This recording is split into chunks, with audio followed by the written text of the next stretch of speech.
오늘 시장에 뜨거운 관심을 받고 있는 종목 하나하나 뜯어보겠습니다. 먼저 사드 피해주들. 북한의 김정은 위원장이 비핵화 의지를 나타냈다는 소식에 사드 갈등으로 피해를 입었던 종목들의 주가가 상승하고 있고요. 항공주는 해외 여행객이 증가하고 있는 것으로 알려지면서 강세를 보이고 있습니다. 카카오뱅크의 대주주인 한국금융지주는 카카오뱅크 유상증자에 참여한다는 소식에 상승하고 있고, 보령제약은 유통주식 수를 늘리기 위해서 5대1로 액면 분할하겠다는 결정에 상승하고 있습니다. 철강주는 트럼프 대통령이 철강 관세안을 서명하면서 일제히 하락하고 있고요.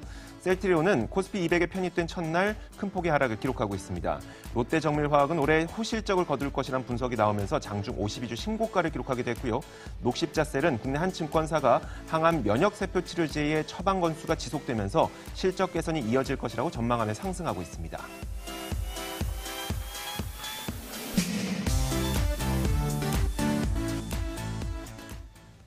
자, 이 종목들이 왜 오르고 왜 내렸는지, 앞으로는 어떻게 될 것인지 저희가 AR인베스트 오현진 팀장과 함께 이야기 나눠보도록 하겠습니다.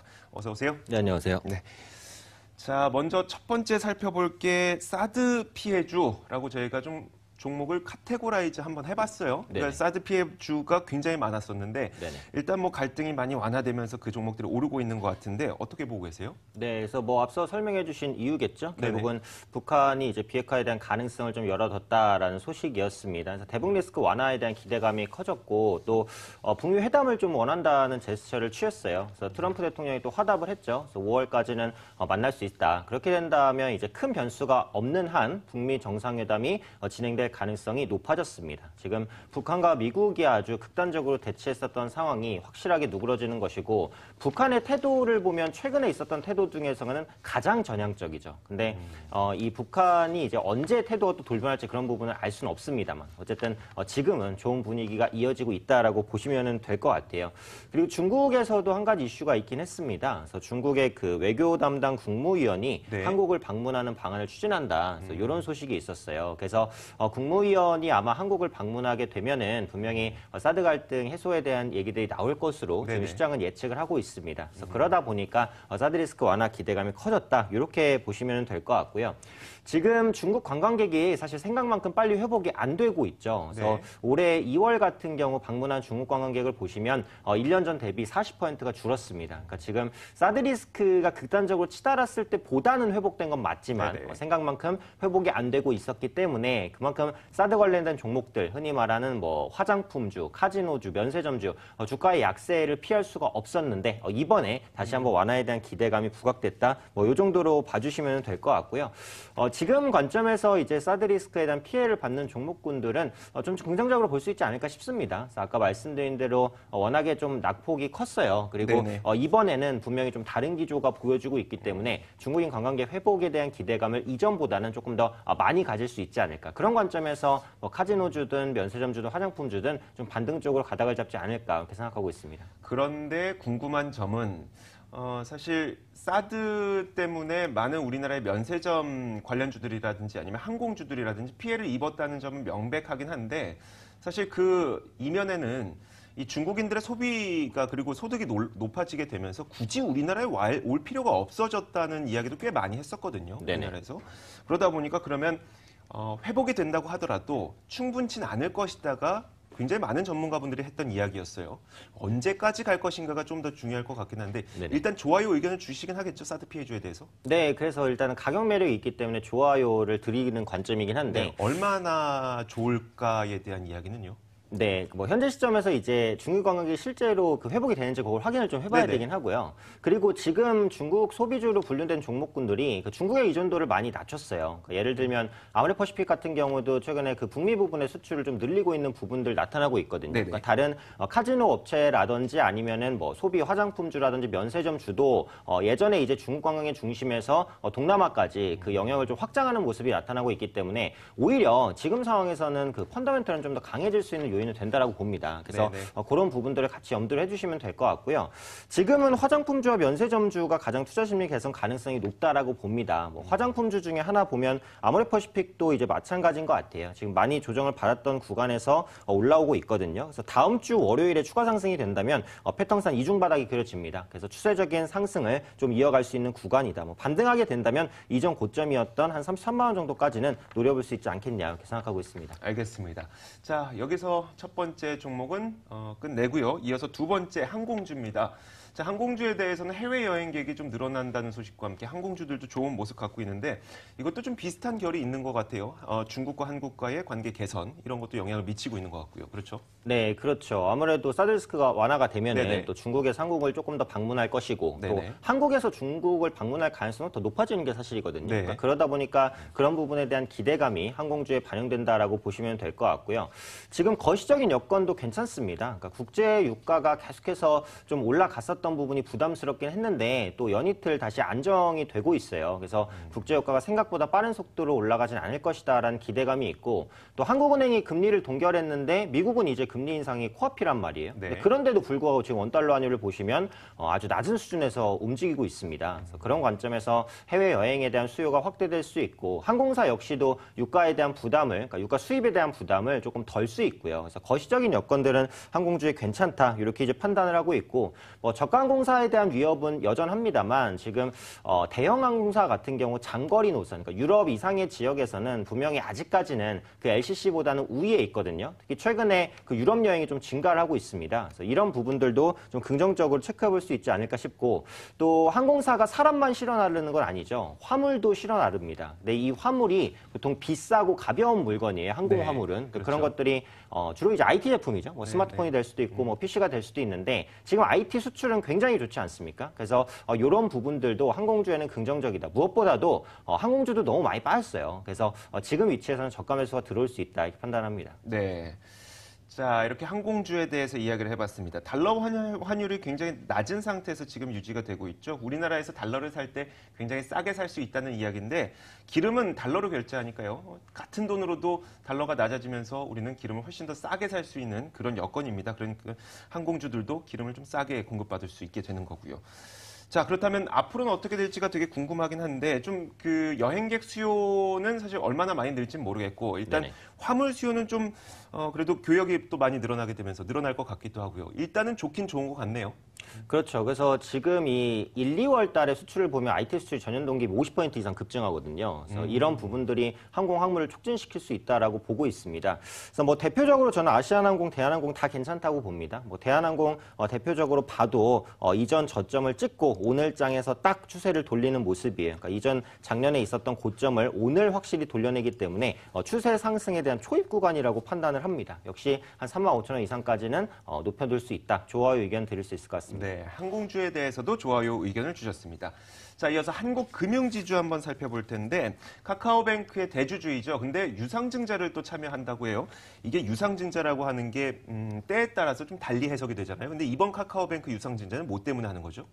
아무래도 지금 카카오뱅크의 자금 사정이 그렇게까지 좋지는 않아요. 그래서 네네. 그런 관점에서 자금을 늘려서 조금 더 공격적인 영업을 하기 위한 유상증자였다. 이렇게 보셔도 될 것 같아요. 그래서 지금 5천억 규모의 유상증자인데 이건 이제 긍정적으로 보기는 합니다. 왜냐하면 카카오뱅크가 지금 실제로 뭐 대출이나 이런 부분의 성과는 괜찮아요. 그래서 네네. 작년에 적자를 기록했고 올해도 적자를 기록하겠지만 적자폭을 줄이고 빠르면 내년에 흑자 전환 가능성이 있습니다. 성장성이 있기 때문에 괜찮다고 보고 다만 한국금융지주는 이제 자회사인 한국투자증권의 호실적이 반영된 영향도 오늘 주가 상승의 이유인데 증권주가 앞으로도 좋을 것이냐 그건 의문스러워요. 왜냐하면 작년에는 주가가 워낙에 좋았기 때문에 브로커리지 수익이 안 좋을 수가 없었어요. 네. 한국투자증권뿐만이 아니라 다른 증권들 수익성이 다 좋았습니다. 근데 올해 증권주가 작년만큼 좋을 것이냐 어렵다는 거죠. 미국의 금리 인상이 본격화되고 한국의 실적도 하향 조정되고 이런 부분들을 극복하기가 쉽진 않기 때문에 증권사의 모회사인 한국금융지주에 대해서는 지금은 약간은 좀 중립적인 의견 혹은 약간은 좀 하향적인 의견을 드릴 수밖에 없다라고 생각합니다. 네, 알겠습니다. 사실 카카오뱅크가 증자를 하는 거는 카카오뱅크에서 대출받고 싶어 하시는 소비자가 많아서 증자를 하게 된 거거든요. 돈이 부족해서. 그렇기 때문에 일단 그건 긍정적이지만 네네. 말씀하셨던 것처럼 한국금융지주는 한국투자증권이 실적이 좋아져야, 그러니까 증권주의 실적이 좋아져야 실제로 한국금융지주의 수익도 올라가는 것이기 때문에 그건 좀 생각해 봐야 된다라는 이야기입니다. 좋은 것과 좀 애매한 것이 한 가지씩 있다는 이야기인데 네네. 그러면 한국금융지주의 주가 전망은 좋은 쪽으로 무게를 실으시겠어요? 좀 애매한 쪽으로 무게를 실으시겠어요? 그래서 좀 애매한 쪽에 무게를 실어야 될 것 같아요. 네네. 그래서 글쎄요를 드릴 수밖에 없을 것 같고요. 오늘도 보시면 이제 상승 후에 윗꼬리가 좀 달립니다. 그래서 저항에 대한 부담을 강하게 받고 있는 것이고 아마 다음 주 월요일에는 추가 상승보다는 좀 눌림 가능성이 높다라고 생각하고 있기 때문에 보유하고 계신 분도 좀 물량 축소 관점으로 보셔야 되지 않을까 말씀드리겠습니다. 네, 알겠습니다. 자, 한 종목만 더 보죠. 바로 보령제약입니다. 5대1 액면 분할을 결정했다는 소식과 함께 보령제약의 주가도 좋은 것으로 보이는데요. 사실 삼성전자 액면 분할할 때 260 얼마였었나요? 거기까지 네네. 찍고 바로 또 내려오지 않았어요? 근데 네네. 이 보령제약은 또 액면 분할 결정한다고 하니까 계속 상승 탄력이 유지가 되네요. 네, 사실은 근데 장중에 보시면은 고점 네. 8%까지 상승했다가 지금 3%까지 줄어들긴 했습니다. 그러니까 액면 분할이 예전만큼 그렇게 많은 호재로 작용하지는 않아요. 그러니까 액면 분할을 하는 기업이 지금 예전보다 정말 훨씬 많아졌거든요. 그래서 이런 호재에 시장이 좀 적응을 한 것 같아요. 그래서 액면 분할에 의한 깜짝 반등은 하루로서 끝날 가능성이 높다라고 봅니다. 보령제약 역시 마찬가지일 수 있다라고 보고요. 지금 보령제약 하면은 카나브라는 고혈압 약을 빼놓을 수가 없어요. 가장 대표적인 제품인데 이게 작년에 매출이 한 6% 정도 줄었습니다. 그러니까 요즘에 고혈압 약이 이제 성능이 올라가면서 판매가 좀 둔화되는 것이거든요. 그래서 이런 부분들을 당분간 극복하기 어렵다고 보고 지금 말씀드리고 있는 5대1 액면 분할도 하루 천에 끝날 가능성이 높다라고 보기 때문에 지금 위치에서는 뭐 액면 분할에 대한 이슈로서 계속해서 접근하기는 좀 어렵다 이렇게 판단하고 있습니다. 그렇다면 내일 전망도 좀 애매하게 주시겠네요.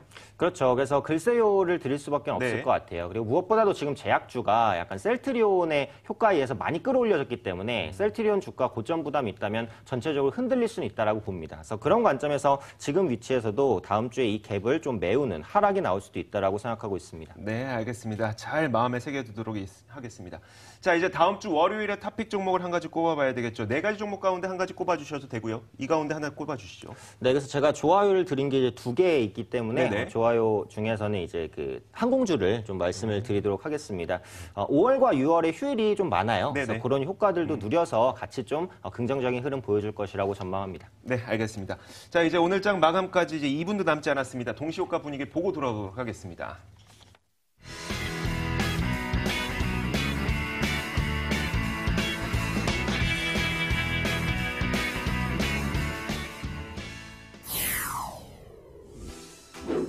북미 정상회담 기대감에 지수가 쾌속으로 달렸습니다. 호가 분위기 살펴보도록 하겠습니다. 코스피 고가 대비 일부 상승분 반납한 모습 보이는데요. 2,470선까지 탈환했지만 2,459선 마감을 앞두고 있습니다. 코스닥은 오늘 고가 비교에 그리 크게 차이 나진 않습니다. 865선 마감을 앞두고 있습니다. 양지수 모두 일제 1% 강세 흐름 포착이 됩니다. 시가총액 상위 종목으로 넘어가 보도록 하겠습니다. 셀트리온 급락세가 포착이 되고 있는데요. 코스피 200지수에 편입이 됐지만 일부 상승분 차익 실현 매물이 출회되면서 하락한다는 분석과 함께 7.91% 하락입니다. 반면에 대장주 삼성전자 1.10% 강세 흐름 앞두고 있습니다. 코스닥으로 넘어가 보도록 하겠습니다. 오늘 일부 제약주 지지부진했지만 일부 종목 툭 튀어 올랐고요. 바이로메드와 메디톡스 같은 종목이죠. 하지만 셀트리온 헬스케어는 셀트리온에 이어 하락 마감을 앞두고 있습니다. 이렇게 해서 동시효과 분위기 전해드렸습니다.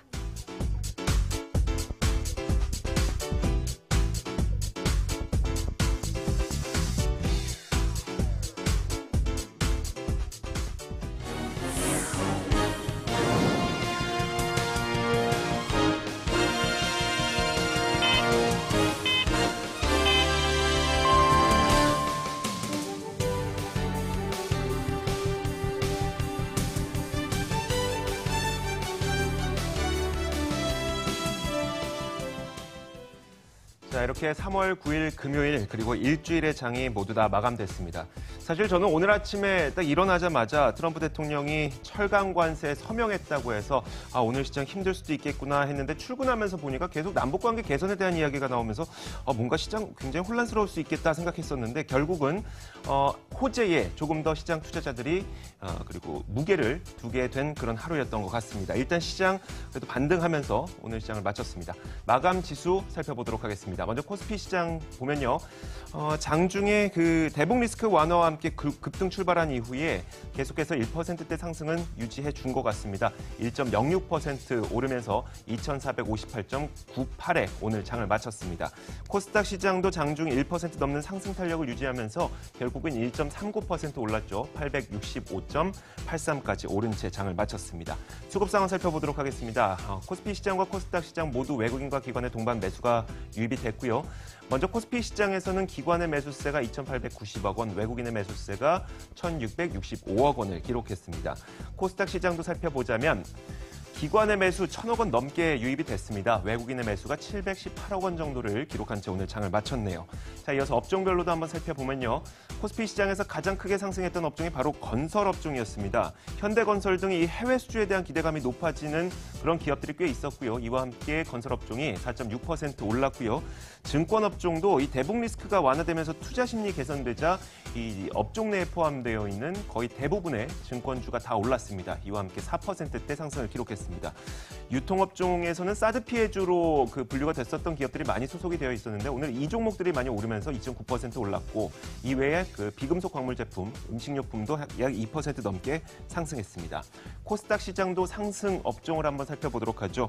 오락 문화 업종도 사실 비슷한 영향이 있었습니다. 사드 갈등으로 고전을 면치 못했었던 카지노주, 엔터주 이런 종목들이 크게 반등하면서 5.5% 올랐고요. 화학주가 2.5%, 방송 서비스가 2%대, 그리고 그 아래에 디지털 콘텐츠, 통신방송 서비스 모두 2%대의 상승으로 오늘 장을 마쳤습니다. 자, 이렇게 3월 9일 금요일 마감 종가 확인해 봤습니다.